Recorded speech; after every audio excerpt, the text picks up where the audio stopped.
It is Talking Reds. It's Monday. I'm Gareth Roberts. This is Craig Hannan, and it's the day after a disappointing derby draw, which we'll get into in a second. But first, they've just made the Champions League draw, and Liverpool have got Porto, which for regular watchers, you'll know that's exactly what me and Craig wanted, because we fancy Portugal in February, don't we? Being told, by the way, that maybe it's not short weather. Being told that it's like nice, lovely, great city, great food, great drink, but not perhaps sunny at the end of February, which is very disappointing. It's a bit of a blow, isn't it? Yeah, you've see what you can do about that, God. Make it sunny for us, yeah, because we fancy that one. But being serious, it's a good draw, that, isn't it, for Liverpool? I think when you look at some of the names that they could have got, could have been some really difficult tasks. This is a one where not only is it a nice trip for the likes of us, it's also a game that you think Liverpool over two legs should be able to win. Definitely.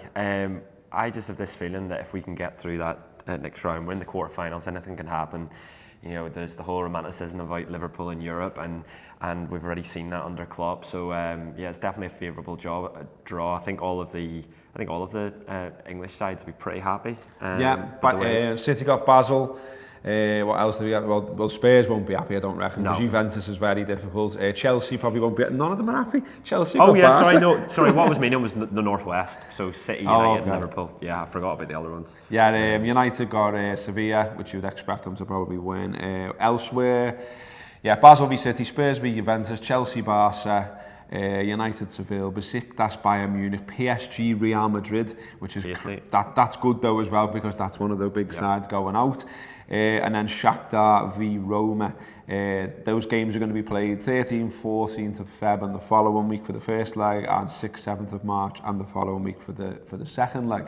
So something to look forward to. And I think a good way to start to wrap up that, because no, it's not a wrap up, it's Talking Reds. I'm getting off. Slip of the tongue. It's a good way to start Talking Reds because I think it's dead easy, isn't it, to get down in the dumps about what we witnessed yesterday. It is hard to take. Everton are still shit. Sam Allardyce is still Sam Allardyce. And imagine going to watch that every week, because that was absolutely grim. I mean, look, they can have their little moments and they can say, we got a result, we got a draw, you dropped 2 points. All of that sort of stuff, and I get that. Everton come and done exactly what you expected them to do. Allardyce came and did exactly what you expected him to do. So the problem, therefore, is what Liverpool did, really, and that's what we want to concentrate on. I think we laughed at Everton for enough for this year last week, taking some stick for that as well. I mean, get a grip, people. Like, we're in the same city as them, we take the piss out of each other, it's how it works. But anyway, so the game, the team is the first thing to talk about, isn't it? I mean, as soon as the team, dropped into my phone, like I've got all kinds of mad footy apps, and they all start flashing up when the team news comes out. And straight away I just thought, well, why? You know what I mean? Why have you done this? Because this is it was a huge game for Liverpool. It's so important to win the derby, so important to the city, to the fans. And Klopp goes on about all the time wanting the fans to be almost behind what he's doing, create good atmospheres and all that sort of stuff. Fans don't understand when, a lad who's banged the Champions League hat-trick in the week is left out. When a lad who's scored more goals than he scored in the whole of the previous season is left out. And look, I thought Solanke does okay, worked his arse off, had a go. But if you're Everton, and imagine that, but if you're Everton, you're made up with that. Yeah, it gives you a boost. It gives you the boost. It gives you a boost before you go out in the pitch, because you no longer have to worry about the Fab Four. You've got Philip Coutinho there, scores a hat-trick, as you say, been one of our best players this season on the bench. Didn't understand that. You'd rather come up against Milner every day of the week than you would Philip Coutinho, and that was baffling. And it's just annoying that it's come down to this, because I've seen people say, well, if Manny takes that chance or slots whoever in, or if Lovren doesn't put his hands on the player's back, then we're talking about Klopp rotating and winning another game while resting some players. But for the last few weeks, I've been thinking that he's been rotating with Spartak and with Everton in mind. Yeah. And then he plays them all against Spartak. I would have rather, I said in the pink, I would rather have beaten Spartak 1-0 and rested players then and played all the big guns in the Merseyside derby. And I feel like I don't know. I thought it was arrogance after. I don't know whether he's just Klopp's treated it as just a normal game, when to us fans it's not a normal game. It's the Merseyside derby, and it's the big one, and it's probably the biggest fixture of the season for the majority of Liverpool fans. So that was baffling. I thought the subs as well, the changes that he made. Well, Salah does his moments of magic, and it's a wonderful goal. It's it's brilliant the way he skins two of them. It's a lovely finish into the top bin, and it was worthy of winning the game. And so to then not win the game, and also to see him come off the pitch as well. I mean, he's got 19 goals now in 24 appearances for Liverpool this season in all competitions. That's as many as he scored for Roma in the whole of last season already. So, this is a fella at the absolute top of his game, a fella who has already scored an absolute worldie in this game. And to see him going off the pitch, I mean, Klopp tried to defend it, didn't he, and said, well, yeah, but Firmino came on, and, he's a player who can score a goal too. But we wanted all of them on there, didn't we? All your best lads on the pitch in a big game like that. And I don't understand why it can't be, I get the manager minutes thing, I get the rotation thing, and maybe we do benefit from that, but when would be the question. But also, though, couldn't you have just won the game and then started to sub off some of these boys? I mean, you think about that Spartak game, we're 3-0 up in 18 minutes. Yeah. If we were 3-0 up against Everton in 18 minutes, you could literally make substitutions then, because there was no way they were coming back from that. But because we only got the one goal, it gave them that puncher's chance that we talked about last week about, you just need a moment. They get the moment with the penalty. I think I'd still say it's not a penalty. But what I would say, if I'm being fair, and I'm trying to be, is that if you watch it from all the different camera angles, and believe me, I now have, I think from the back, which is obviously the referee's view, I think he sees that hand go, and I think that's why he gives it. That's why he gives the penalty. But when you see it from the other view, you can see that Calvert-Lewin sees Lovren coming towards him and does this, and then bounces off him and makes it look really like a penalty. Smart. Yeah, he's done really well. Smart. I'd be made up for him if I supported Everton, God forbid. But in the ground, I was sat in the cop beside Danny Austin, and in the ground we both said, "Oh, that's a penalty," because from where we were sat, we could see the hands go on. We thought, "Oh, Lovren cursing his name." Now I've seen it back; it's really, really soft, and it was surprising as well. I've seen a lot of people talk about Klopp's post match interview. Oh, when he has to as a go at the journalist. An interesting one. It is. It's interesting, but and he apologised at the end of it all, which I found funny. But I also heard as well that in the press conference, he asked them to put their hands up. He asked, and most of the journalists put their hands up to say it was a penalty. And I just wonder if that's because they've seen it within the ground, they maybe hadn't watched it back. It's not a penalty. It's just not a penalty. But it's frustrating that we hadn't, we weren't clear and out of sight. We should have been. And Manny should square it. He should.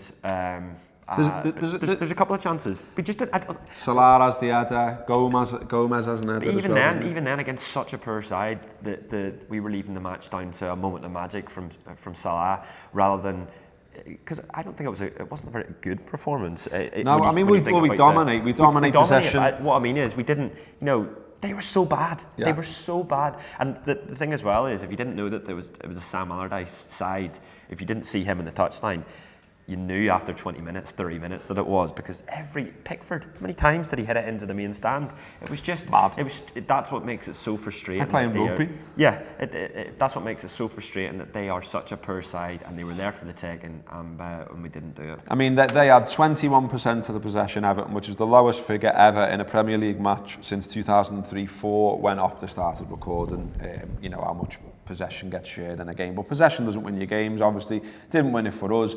The problem now, of course, is that, this is another draw, and I think, if we're talking about Liverpool and what their ambitions are for this season, well, we've dropped 12 points from drawing games this season in the Premier League. If we'd managed to convert them into wins, then we'd be second right now, but we're not. And we've drawn with Watford, Burnley, Newcastle, Man United, Chelsea, and now Everton. And it is a little bit of a worry. And I just think that midfield, Henderson, Milner, Oxlade, Chamberlain, has probably got one too many grafter in it over someone who can provide, a difference. I mean, like you say, Craig, we dominated, but I think Everton have 2 shots on target all game. Liverpool only have 3. They have 23 efforts, but there's only 3 of them that are actually troubling the keeper that are on target, and that's not good enough. I think as well, one of the frustrating things is the fact that this Liverpool side, I don't think I can't think of a late goal they've scored this, a late winner that they've scored this season. But I can think of a lot of times that we've conceded near the end, and I think that's a little bit worrying. But yeah, you're right in terms of the central midfield. Like I think Oxlade-Chamberlain played well, but at half time we were talking and we were saying maybe you get Coutinho on to unlock Everton's defence rather than have a grafter like Milner in. I didn't get Milner and Henderson both playing. No. That baffled me, but yeah. Tell you what, I cannot wait to that FA Cup game now. I cannot wait. Well, there's nothing to fear, is there? We know that. Certainly if they're going to play like that again. And so next time, Klopp, put the full team out, eh? We're going to do the papers in a second, but a couple of things I just mentioned before then. Today on the Anfield Wrap, there'll be a gutter show released at 2 o'clock, which if you don't know what that is, we get stuck into the latest transfer gossip. Will Liverpool be buying players in January to strengthen this squad? Obviously, we hope so. So we'll be talking about that. The Anfield Wrap. The free podcast will be out later today. We're going to record that in a second, run over to the studio and get stuck into the game a bit more. And also a Coach Home, which is our show where we talk to supporters of other clubs about what's happening at their club. So if you'd like to get involved and listen to those podcasts, www.theanfieldwrap.com/subscribe. Did I say that right? Did I put com on the end? I can't remember. But you know. There'll be stuff on the screen telling you what to do. I'm stressed out, it's Monday. Okay, there's a Milner shirt as well, isn't there, Craig? Which, if you buy something from our shop, which again is that website, but /shop on the end of it, you'll be entered into a draw. Anyone who buys anything from the Anfield Wrap shop this week will be entered into the draw to win that signed James Milner top, which would obviously be a nice Crimbo present for someone. All right then, stay with us. Next up, the papers. Okay, so the papers and all of the papers today focusing on this United and Manchester City having a bit of a scrap, a bit of a do in the tunnel. They're all on that United tunnel storm, United tunnel brawl. The Times has gone mass brawl as well. Quite funny the way half of them are all, claiming that it's an exclusive. It's not an exclusive if it's in every single paper, lads. So you need to have a way with yourselves there, don't you? Okay, but it's funny this. So if you don't know the score, quickly what it is apparently Mourinho's fuming that the City aren't being respectful in terms of how they're celebrating inside Manchester United Stadium. The music's too loud, they're shouting and screaming and so on. He goes and has a bit of a word with Ederson. He tells him to do one. There's a bit of a backwards and forwards. Stuff starts getting lashed. Mikel Arteta is left with a bloodied face. Mourinho is apparently hit with a carton of milk. Yeah! Milk? What? I know. Where did they get that? What were they doing with that? I just like, as ever, I just like little bits of the report. And so I like this bit. It says, according to eyewitnesses, one carton hit the wall and exploded, causing milk to cover part of Mourinho's grey coat and other officials who were nearby. Mourinho then angrily walked off. Senior City sources last night insisted that Mourinho's jacket had not been soiled and claimed that it was the United manager who started the bust-up by entering the away dressing room to shout at Ederson, whom he accused of feigning an injury to waste time. So there's it's brilliant because there's different stories from different players and different sides, and they've had a proper go at each other. But yeah, Arteta apparently left with a bloodied face. This I nearly said serves you right because you're associated with Everton, but that wouldn't be very nice, would it? No, it wouldn't, Gareth. We'll not say that. I love all this, by the way. I love stuff like this. Imagine being a fly on the wall and that. Just actually be brilliant, wouldn't it? Yeah. It'd be unbelievable. It's a shame because City have been doing this fly on the wall documentary, haven't they? But United wouldn't have allowed them access for this game, so they missed out. Oh no! Missed out on some absolute gold there. The rest of the papers are all pretty much standard fare today. They're reporting on the games yesterday, the two big derbies and everything else. We haven't mentioned, by the way, that Chelsea got beat, so that's funny, isn't it? Also, as well, I was glad to see this in the Telegraph. You will know if you watch, read, and listen to the Anfield Wrap that we support the food banks that collect around the game at every game. But there was a bit of a push around the derby. Both clubs were giving it a good shout out. There was collections at Everton and Liverpool yesterday. and also you know, the perimeter advertising and stuff like that around the ground before the match came up with the supporters supporting food banks logo and everything else. And the Telegraph have done a little piece on it. They've called them the heroes of the week. I would certainly agree with that as well. It was freezing yesterday, it's freezing today, and these people are giving up the time to help people from the Anfield and Walton area. Plenty of people sort of living in poverty and struggling, and you know, it's the time of year when it's nice, isn't it, let's be honest, to help out other people. So good to see fans supporting food banks, getting a mention in the national press. We'll continue to give them a push too, and if you do go to any Liverpool home game and you fancy helping out, it's easy enough. Just get some food out your cupboards, non-perishables, cans, that kind of stuff. Take them down in a bag and hand them over. There's a place on there's a van on the Annie Road. You can hand them in at the club shop. You can also hand them in at Home Big too. And I think there's another one, but I can't remember what it is off the top of my head, so sorry. But club we're gonna, shop. I said the club shop, I said Home Baked, and I said Anfield Road. Maybe that's all of them. Maybe that's all of them.